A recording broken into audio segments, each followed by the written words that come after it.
Welcome back students. अब हम लोग एक्सरसाइज 9.3 का क्वेश्चन नंबर 4 सॉल्व करने जा रहे हैं। फोर्थ क्वेश्चन में कहा जा रहा है in the figure ABC and ABD are two triangles on the same base AB. If line segment CD is bisected by AB at O, then show that area of ABC equal to area of ABD. हमारे पास दो triangles हैं, एक triangle है ABC और दूसरा triangle है ABD। ये दोनों एक सेम बेस AB पर है। साथ साथ ये कह दिया गया है कि जो लाइन सेगमेंट AB है वो इस CD को बाइसेक्ट कर रहा है, तो OC इक्वल टू OD भी हमें मालूम हो गया है। अब हमें ये प्रूव करना है कि area of ABC equal to area of ADB। देखिए, इसके लिए सबसे पहले हम ये देख सकते हैं कि इस ट्रायंगल ACD में चूंकि O मिड पॉइंट है इस लाइन CD का, इसका मतलब है कि AO इज द मीडियन। अगर AO मीडियन है तो हम कह सकते हैं कि ये मीडियन इस ट्रायंगल को दो इक्वल एरिया के पार्ट्स में डिवाइड करेगी। इसी तरह से हम ये कह सकते हैं कि इस ट्रायंगल BCD में BO मीडियन है। अगर BO मीडियन है तो ये इस ट्रायंगल को दो इक्वल एरिया के पार्ट्स में डिवाइड करेगी। Similarly in triangle BCD BO is median, therefore area of triangle BOC equal to area of triangle BOD हो जाएगा। अगर हम इन दोनों इक्वेशंस को जोड़ दें, adding equation 1 and 2, equation number 1 और 2 को हम लोग जोड़ रहे हैं, तो left side plus left side करेंगे equal to right side plus right side करेंगे। तो देखिए, लेफ्ट साइड में हमें मिलेगा area of AOC plus area of BOC equal to right में मिलेगा area of AOD plus area of BOD। अब आप AOC में BOC जोड़ें, ये हमारा AOC है और इसमें हमने BOC जोड़ दिया, तो आप देख सकते हैं ये दोनों मिलके ABC एरिया बना लेंगे। तो इन दोनों ट्रायंगल की जगह पे हम लोग लिख सकते हैं area of ABC equal to area of AOD ये है और एरिया ऑफ BOD ये है। इन दोनों को जब हम जोड़ेंगे तो ये हमारा ट्रायंगल ABD बन जाएगा equal to area of triangle ABD हम लिख सकते हैं। यही हमें प्रूव करना था, area of ABC equal to area of ABD। देखिए, क्वेश्चन नंबर 5 में कहा जा रहा है DE and F are respectively the mid points of sides BC CA। AC का मिड पॉइंट E है एंड AB का मिड पॉइंट F है। सबसे पहले हमें फर्स्ट पार्ट प्रूव करना है BDEF is a parallelogram. BDEF कहाँ है? देखिए, BDEF इज ए पैरेललोग्राम। सबसे पहले हमें ये प्रूव करना है। पैरेललोग्राम के लिए हमें मालूम है कि अगर किसी क्वाड्रिलेटरल की opposite sides parallel and equal हैं तो वो पैरेललोग्राम होता है। आप देखें, इस क्वाड्रिलेटरल को हम लोग पैरेललोग्राम इजीली प्रूव कर सकते हैं मिड पॉइंट थ्योरम को अप्लाई करके। मिड पॉइंट थ्योरम से हम जानते हैं किसी भी ट्रायंगल की किन्हीं दो साइड्स के मिड पॉइंट्स को मिलाने वाली लाइन तीसरी साइड के पैरेलल होती है और उस साइड के हाफ के बराबर होती है। तो हम यहाँ से कह सकते हैं कि इस ट्रायंगल ABC में AB का मिड पॉइंट F है, AC का मिड पॉइंट E है। इसका मतलब यहाँ पे मिड पॉइंट थ्योरम एप्लीकेबल है। हम ये कह सकते हैं कि FE is parallel to BD and FE is equal to BD। Equal to BD क्यों है? क्योंकि BD और DC, D is the mid point of BC। हम जानते हैं FE is equal to half of BC। Half of BC का मतलब FE is equal to BD। इसी तरह से हम ये बता देंगे ED इस साइड के पैरेलल होगी और ED इस BF के इक्वल होगी। तो हम इसको इजीली पैरेललोग्राम प्रूव कर सकते हैं। देखिए, फर्स्ट पार्ट हम लोग प्रूव कर रहे हैं in triangle ABC by mid point theorem. Mid point theorem से हम कह सकते हैं कि EF is parallel to BD and EF is equal to half of BC कहें या इक्वल टू BD कह दें। Half of BC equal to BD होगा क्योंकि D is the mid point of BC, BD equal to DC होगा। यहाँ से हमने बता दिया EF पैरेलल है BD के, साथ साथ EF इक्वल है BD के। इसी तरह से जब हम देखेंगे E और D भी मिड पॉइंट्स हैं इन दोनों साइड्स के, तो DE भी पैरेलल होगा BF के और DE इक्वल टू होगा BF के। सिमिलरली इसी तरह से हम कह सकते हैं DE is parallel to BF and DE is equal to half of AB और AB का आधा BF के बराबर है। अब हम इन दोनों से देख सकते हैं कि opposite sides are parallel and equal. तो लिखेंगे हियर इन क्वाड्रिलेटरल, इस क्वाड्रिलेटरल जिसकी हम बात कर रहे हैं BDEF ई एफ, इस quadrilateral B D E F में opposite sides are parallel and equal, opposite sides are parallel and equal, so it is a parallelogram. बड़ी इजी वे में हमने ये प्रूव कर दिया कि बी डी ई एफ एक पैरेललोग्राम होगा। हमें ये दिखाना है area of D E F equal to 1/4 area of A B C. Area of D E F, ये एरिया हमें दिखा देना है कि इस पूरे ट्रायंगल का 1/4 है। हम ये दिखा सकते हैं कि अगर बी डी ई एफ एक पैरेललोग्राम है तो area of B D F equal to area of D E F होगा। इसी तरह से हम ये भी कह सकते हैं कि डी सी ई एफ भी एक पैरेललोग्राम होगा, तो इस पैरेललोग्राम का जो डायगोनल डी ई है वो इस पैरेललोग्राम को दो इक्वल एरिया के पार्ट्स में डिवाइड करेगा। तो हम ये भी कह सकते हैं कि area of D C E equal to area of D E F. Similarly हम ये कह सकते हैं कि ए एफ डी ई भी एक पैरेललोग्राम होगा और ई एफ डायगोनल इसको दो इक्वल पार्ट्स में डिवाइड करेगा। इसका मतलब है कि ये चारों पार्ट्स इक्वल एरिया के हैं। जब ये चारों पार्ट्स इक्वल एरिया के हैं तो हम इस सेकंड पार्ट को भी प्रूव कर सकते हैं और इस थर्ड पार्ट को भी प्रूव कर सकते हैं। Let us start. Second part हम लोग प्रूव करने जा रहे हैं।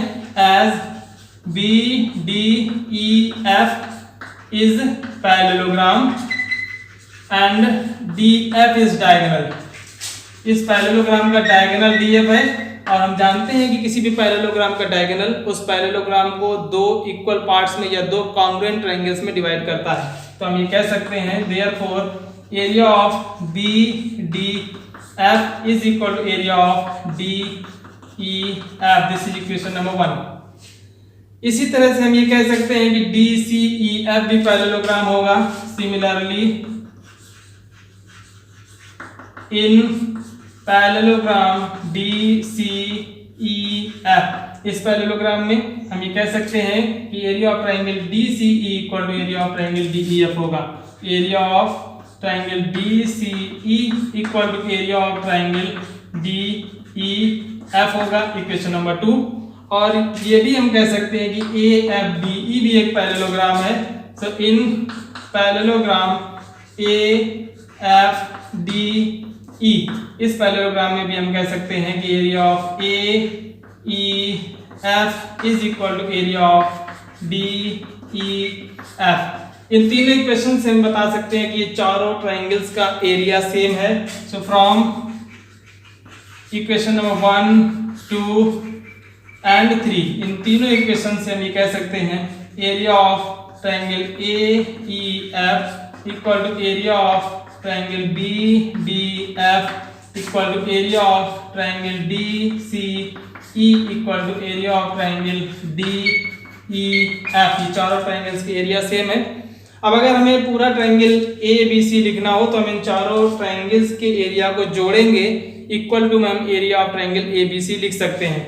तो हम ये कह सकते हैं area of triangle A B C equal to, ये चारों ट्रायंगल्स के एरिया जुड़ जाएंगे, इन चारों पार्ट्स को जोड़ेंगे तो वो इक्वल टू होल ट्रायंगल निकलेगा, equal to area of A E F plus area of B D F plus area of D C E plus area of D E F. अब हमें प्रूव करना है area of D E F. अगर हमें ए E F करना होता तो हम इन चारों की जगह पे ए ई एफ कन्वर्ट कर देते।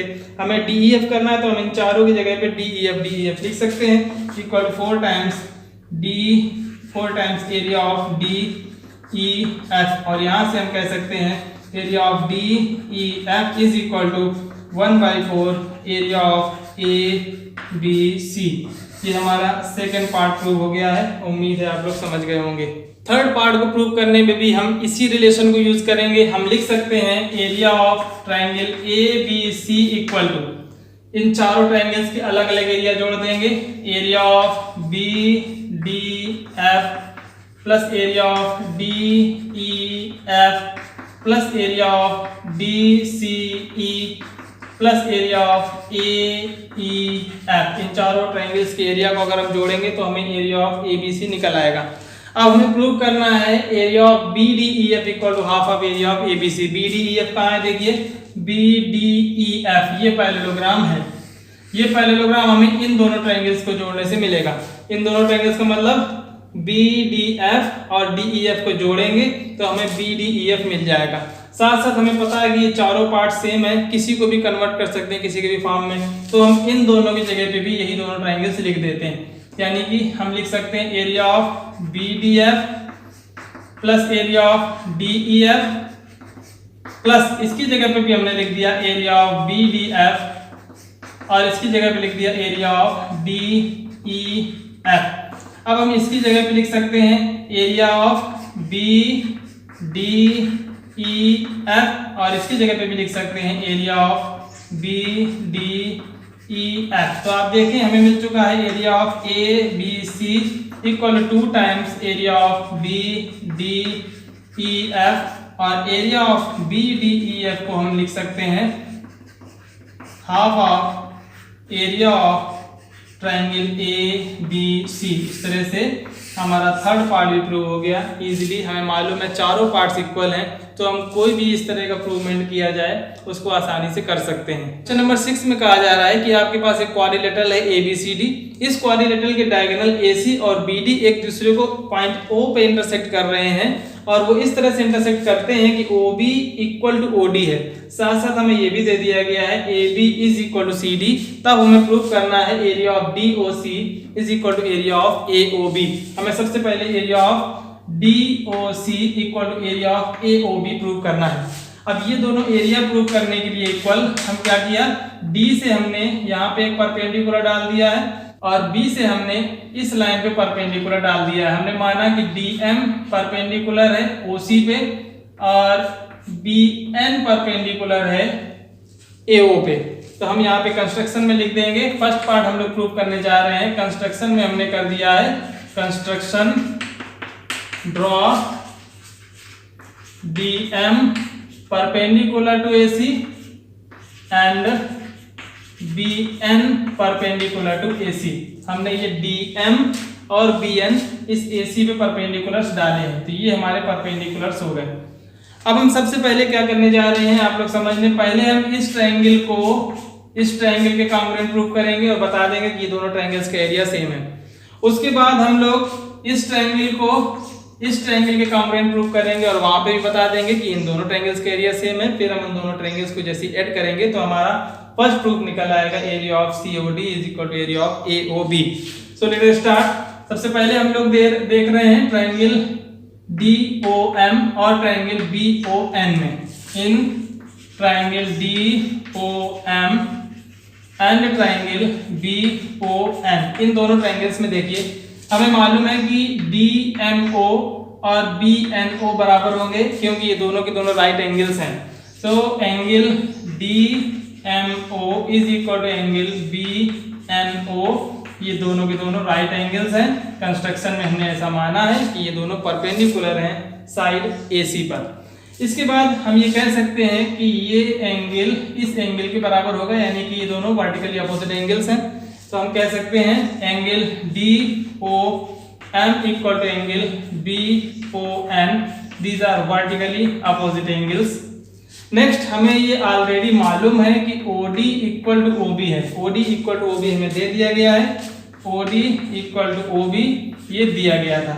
अब हम देख सकते हैं कि हमें दो एंगल्स और एक साइड बराबर मिल गया। So by ASA congruence rule, इस कॉन्ग्रुएंस रूल से हम ये कह सकते हैं कि ये दोनों ट्रायंगल्स कॉन्ग्रुएंट होंगे। Triangle DOM is congruent to triangle BON, और जब ये दोनों ट्रायंगल्स कॉन्ग्रुएंट होंगे तो हम इनके करस्पॉन्डिंग पार्ट्स भी इक्वल बता सकते हैं। हम ये कह सकते हैं कि DM is equal to BN होगा, therefore DM equal to BN also area of DOM equal to area of BON हमें मिल जाएगा। This is equation number 1।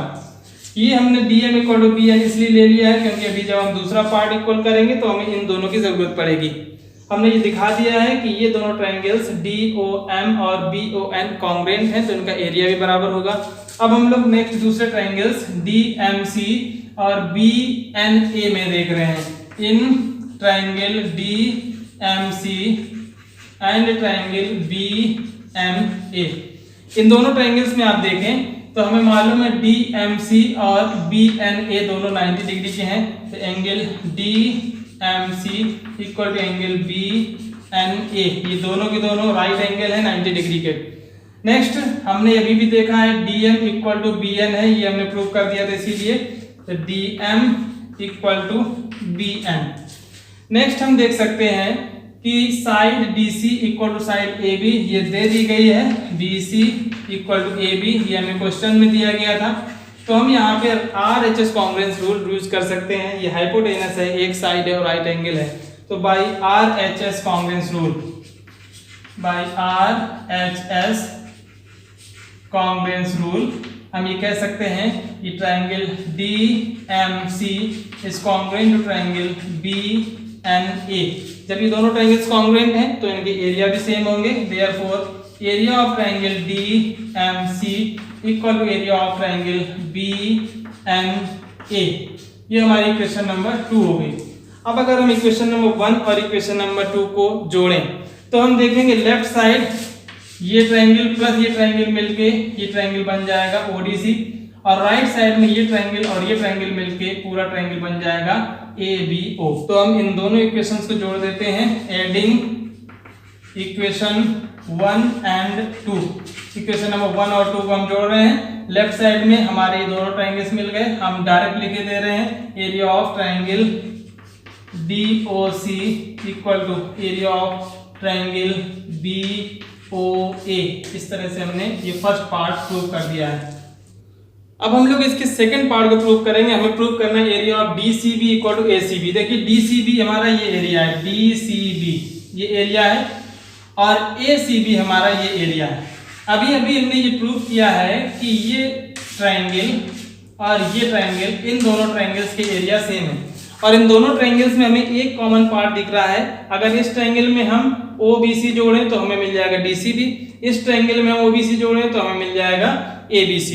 तो इन दोनों ट्रायंगल्स में जो हमें ये दोनों ट्रायंगल्स कॉन्ग्रुएंट मिल गए हैं, इनके एरिया को हम इक्वल लिख सकते हैं, और उस इक्वल एरिया में हम सेम चीज दोनों और ऐड कर सकते हैं, कोई डिफरेंस नहीं होगा।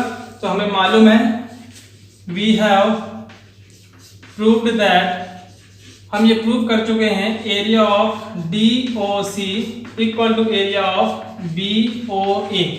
ये दोनों एरिया हम इक्वल प्रूव कर चुके हैं। हम दोनों साइड में हम लोग इस ट्रायंगल के एरिया को ऐड कर रहे हैं, दोनों और हम लोग जोड़ रहे हैं, adding area of OBC on both sides. Same चीज हम दोनों साइड से जोड़ सकते हैं, कोई डिफरेंस नहीं होगा।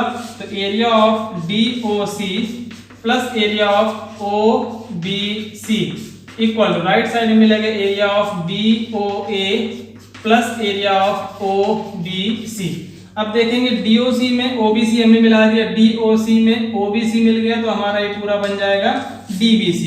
Area of DBC equal to BOA में OBC हम मिला देंगे, BOA में OBC हमने इतना और मिला दिया, तो हमारा ये ABC बन जाएगा, एरिया ऑफ ABC।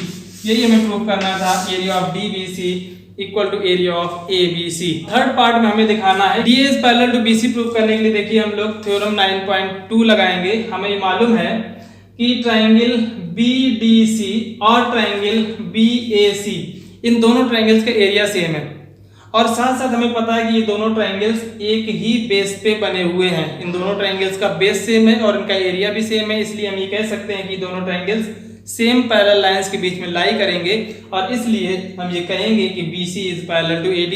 एक लाइन में सिर्फ लिख देना है। हमें मालूम है as area of DCB equal to area of ABC।